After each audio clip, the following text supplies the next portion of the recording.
ఓం శ్రీ గురుభ్యో నమః. కుజగురువుల యొక్క సంయోగం అంటే గోచారీత్యా వృషభ రాశిలో కుజుడు గురువు కలవటం అనేది మనకి జూలై 12వ తారీఖు నుంచి ఆగస్టు 26వ తారీఖు వరకు కూడా 45 రోజుల పాటు కుజుడు గురువుతో కంజంక్షన్ కావటం అనేది ఉండటం వల్ల వివిధ రాశుల వాళ్ళకి వివిధ ఫలితాలు విభిన్నంగా ఉండే అవకాశం అనేది ఒకటి ఉంటుంది. ఈ కుజగురుల యొక్క సంయోగాన్ని మనం చూసుకునేటట్టయితే కుజుడు గురువుకు మిత్రుడు, అంటే రెండు కూడా మిత్రగ్రహాలు వృషభ రాశిలో సంచారం చేయటం వల్ల మనకి కుజుడు యుద్ధకారకుడు, అంటే పోరాట ప్రతిమ కలిగిన గ్రహం, అంటే సైన్యాధ్యక్షుడని మనం చెప్పుకుంటాం. అలానే ఏదైతే కుజుడు ప్రమాదాలకి సంకేతం, అలానే ప్రమాదాలతో పాటు యుద్ధాన్ని చేయటం, కోర్టు సమస్యలు, అలానే భూ సంబంధమైన విషయాలు, అలానే అగ్రికల్చర్ ల్యాండు, ఇళ్ళు, construction, chemical companies, real estate సంబంధించిన కారకుడు అంగారకుడు. అంగారకుడు గోచారీత్యా సహజంగా 3, 6, 11 స్థానాల్లో ఉంటే సుఫలితాన్ని ఇస్తాడు. ఎవరి రాశి నుంచి అయినా సరే అది గుర్తుపెట్టుకోవాలి. అలానే గురువు ధనకారకుడు, సంతానకారకుడు, భాగ్యకారకుడు, లాభకారకుడు, కుటుంబకారకుడు. సంతానాన్ని ఇచ్చేది ఆయనే, ధనాన్ని ఇచ్చేది ఆయనే. ధనం మూలం మిదం జగత్తు. కుటుంబాన్ని ఇచ్చేవాడు కూడా గురువే. భాగ్య లాభాధిపతులు కూడా గురువు కారణభూతుడు అవుతాడు. అంటే గురుబలం ఉండాలి అని అంటారు. వివాహం కావటానికి కూడా గురువు ముఖ్యమైన పాత్రను వహించే అవకాశం ఎక్కువగా ఉంటుంది. కాబట్టి గురువు గోచారీత్యా తన రాశి నుంచి 2, 5, 7, 9, 11 స్థానాల్లో ఉంటే గురువు మంచివాడని మనకు గోచారం చెప్తుంది. ఇక్కడ అంటే మూల సూత్రాలు అనేవి చాలా ముఖ్యమైనవి నిజం చెప్పాలంటే, అందరూ కూడా తెలుసుకోవాలంటే. మరి కుజుడు గురువు శుక్రరాశిలో వృషభ రాశిలో సంచారం చేయటం వల్ల ఏ రాశుల వాళ్ళకి 45 రోజుల పాటు బాగుంటుంది అనేది మనం తెలుసుకోవాలి. దాన్ని బట్టి మనకి ఫలితాలు అనేవి గోచారీత్యా ఫలితాలు కొన్ని మారిపోతూ ఉంటాయి. సింహరాశి వాళ్ళకి కుజగురువుల యొక్క కలయిక అనేది మరి 45 రోజుల పాటు ఉంది. ఉండటం వల్ల ఏ విధమైన ఫలితాలు ఉంటాయి అంటే దశమ స్థానంలో కుజగురువుల యొక్క ఫలితం. వృత్తిపరంగా ఇబ్బందులు అనేవి కలగవు. తోటి సహచరులతో అన్ని రహస్యాలు చెప్పకుండా ఉండటం చాలా మంచిది. ప్రతి పనిలో కూడా కొంత విజయం సాధించాలంటే కొన్ని విషయాల్లో కొంత జాగ్రత్త వహించి ముందుకు వెళ్ళాలి ఈ రాశి వాళ్ళు, సింహరాశి వాళ్ళు. అలానే వివాదాల్లో ఇరుక్కోకుండా ఉండటం చాలా మంచిది.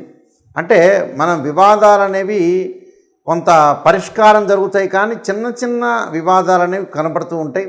దానివల్ల కొంత ఇబ్బందికరమైన వాతావరణం ఏమీ లేదు, అనుకూలంగా ఉంటాయి.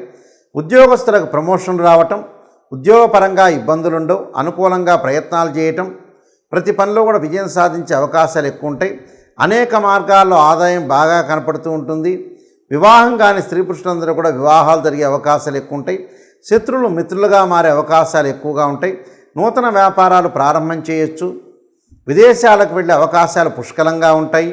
అలానే వ్యాపారం అనే విస్తరణ చేసే అవకాశాలు ఉంటాయి. ఆర్థిక సమస్యల నుంచి కూడా బాగా ఉపశమనం లభించడమే కాకుండా రుణాలు లభించే అవకాశాలు ఉంటాయి. రోగాలనే విముక్తి చెందే అవకాశాలు ఉండటం, ఆధ్యాత్మిక కార్యక్రమాలు, విందులు, వినోదాల్లో పాల్గొనే అవకాశాలు, జీవితంలో పురోగాభివృద్ధి సాధించే అవకాశం ఎక్కువగా ఉంటుంది. అంటే ప్రముఖ వ్యక్తుల యొక్క కలయికతోటి కూడా వాళ్ళు ముందుకు వెళతారు. అంటే ఆధ్యాత్మిక జ్ఞానంతో పాటు అలానే పని పట్ల ఉత్సాహము, చేయాలనే ఆసక్తి, అనేక విషయాల్లో వాళ్ళు ఆసక్తి చూపిస్తూ ఉంటారు. అంటే పిల్లలకు కూడా ఏకాగ్రత బాగా పెరుగుతుంటుంది. కాన్సన్ట్రేషన్ చేసి చదవాలనే, వేరే వ్యాపకాలను తగ్గించుకొని చదవాలనే ఒక ఆసక్తి బాగా పెరుగుతుంటుంది. ఆసక్తి కూడా చాలా మంచిదే. స్త్రీలకు కూడా గతంలో ఏదైతే ఉద్యోగాలు కానీ, వ్యాపారాలు కానీ, చదువు కానీ వదిలేసిన వ్యక్తులందరూ కూడా మళ్ళీ స్టార్ట్ చేసే అవకాశాలు ఎక్కువగా ఉంటుంది.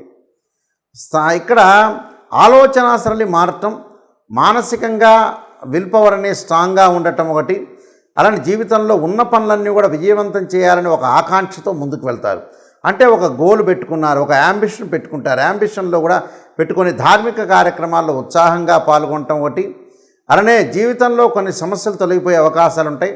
అలానే భార్యాభర్తల మధ్యలో అనుకూలంగా ఉంటుంది, అభిప్రాయ భేదాలు లేకుండా ఉండే అవకాశాలు ఎక్కువగా ఉంటాయి. ప్రతి దానిలో కూడా కొన్ని విషయాలు విజయవంతంగా సాగించే అవకాశాలు ఎక్కువ ఉంటాయి. అంటే వీళ్ళకి కొన్ని గ్రహస్థితులు అనేవి అనుకూలంగా ఉండటం అనేది బాగా ఉంది కాబట్టి ఇక్కడ కోర్టు సమస్యలు కూడా వీళ్ళకి పరిష్కారం జరుగుతాయి. అన్నదమ్ముల మధ్యలో కూడా అనుకూలంగా ఉండటం, ప్రయత్నాలు సఫలీకృతం అయ్యే అవకాశాలు ఎక్కువగా ఉంటాయి. ఇక్కడ వీళ్ళు ముఖ్యంగా ఆర్థిక పరంగా అనుకూలంగా ఉంటారు. ఆకస్మికంగా ధనలాభం. గతంలో ఎవరో డబ్బులు ఇవ్వాల్సిన వ్యక్తులు ఉంటారు, వాళ్ళు ఇవ్వరు అని అనుకుంటారు. అలాంటి వ్యక్తులు కూడా వీళ్ళకి దగ్గరకు వచ్చి ఇచ్చే అవకాశాలు, గృహ ఉపకరణ వస్తువులు, బంగారు ఆభరణాలు కొనుగోలు చేసే అవకాశాలు ఎక్కువగా ఉంటాయి. అలానే అంటే ప్రతి పని కూడా వాళ్ళకి సర్వత్రా విజయం లభించే అవకాశం అనేది ఎక్కువగా ఉంటుంది. కాబట్టి ఏం ఆందోళన చెందాల్సిన పని లేదు. వీళ్ళకి మంచి సుఫలితాలు జరిగే అవకాశం అనేది ఖచ్చితంగా ఉంటుంది. ముఖ్యంగా ఈ రాశి వాళ్ళు ఏమి చేయాలంటే కొన్ని పరిహారాలు చేసుకోవటం చాలా మంచిది. ఈ రాశి వాళ్ళు అంటే ఇంకా వృద్ధి చెందాలన్నా, మనకు బాగున్నా ఇంకా బాగుండాలి అని అంటే మనం వృద్ధి చెందాలంటే అంగారకుడి యొక్క స్తోత్ర పారాయణం చేసుకోవటం ఒకటి. అంగారకుడి యొక్క స్తోత్ర పారాయణంతో పాటు ముఖ్యంగా వీళ్ళు చేయాల్సింది అంగారకాయుద్ధే శక్తి అస్తాయ ధీమే తన్నో భౌమ ప్రచోదయాత్ అనే మంత్రాన్ని, తత్పురుషాయుద్ధే మహాసేనాయ ధీమే తన్నో షణ్ముఖ ప్రచోదయాత్ అనే మంత్రాన్ని, 2 జంట సర్పాలను దానం చేయటం, రాహుకాలంలో దీపం పెట్టడం, అలానే సుబ్రహ్మణ్య స్వామి యొక్క ఆరాధన చేయటం చాలా మంచిది. దీంతోపాటు దత్తాత్రేయ స్వామి యొక్క పాలనంతో పాటు దత్త కవచాన్ని చదవటం ప్రతిరోజు కూడా. గురువారం రోజున దత్తాత్రేయ స్వామి యొక్క పాలనం చేయటం, దత్త కవచం చదవటం వీలైతే ప్రతిరోజు కూడా చేసుకోవటం తప్పేం లేదు. గురువారం రోజున ఉదయం కానీ ప్రాతకాలం కానీ ప్రదోషకాల సమయంలో కానీ దేవానాంచ ఋషీనాంచ గురుకాంచన సన్నిభం బుద్ధిమతం త్రిలోకేశం తం నమామి బృహస్పతిం అనే మంత్రాన్ని, మంగళవారం రోజున అంగారకాయుద్ధే శక్తి అస్తాయ ధీమే తన్నో భౌమ ప్రచోదయాత్తో పాటు ధరణీగర్భ సంభూతం విద్యుత్కాంతి సమప్రభం కుమారశక్తి అస్తంచ మంగళం ప్రణమామ్యహం అనే మంత్రాన్ని చక్కగా చదువుకోవాలి. దాంతోపాటు ఆరోగ్యపరంగా కొంతమంది ఇబ్బందులు పడుతూ ఉంటారు. శరీరే జర్జరీభూతే వ్యాధిగ్రస్తే కళేబరి ఔషధం జాహ్నవీతోయం వైద్యో నారాయణ అనే మంత్రాన్ని, మనకి ధనం కావలసిన వ్యక్తులందరూ కూడా ఓం యక్షాయ కుబేరాయ విశ్రణాయ ధనధాన్యాధిపతే ధనం ధాన్యం సమృద్ధిమే దేహిమే దాపై స్వాహ అనే మంత్రాన్ని చక్కగా చదువుకోవటం. అలానే వీలైతే కందులు, దానితో పాటు శనగలు దానం చేయటం వల్ల కూడా చాలా మంచి ఫలితాలు వచ్చే అవకాశం ఉంటుంది. కాబట్టి తప్పకుండా ఇంకా వృద్ధి చెందాలంటే మనం కొన్ని రెమెడీస్ అనేవి ప్రత్యేకంగా చేసుకోవటం వల్ల కూడా మనకు మంచి జరిగే అవకాశం అనేది ఖచ్చితంగా ఉంటుంది. సర్వే జనా సుఖినో భవంతు.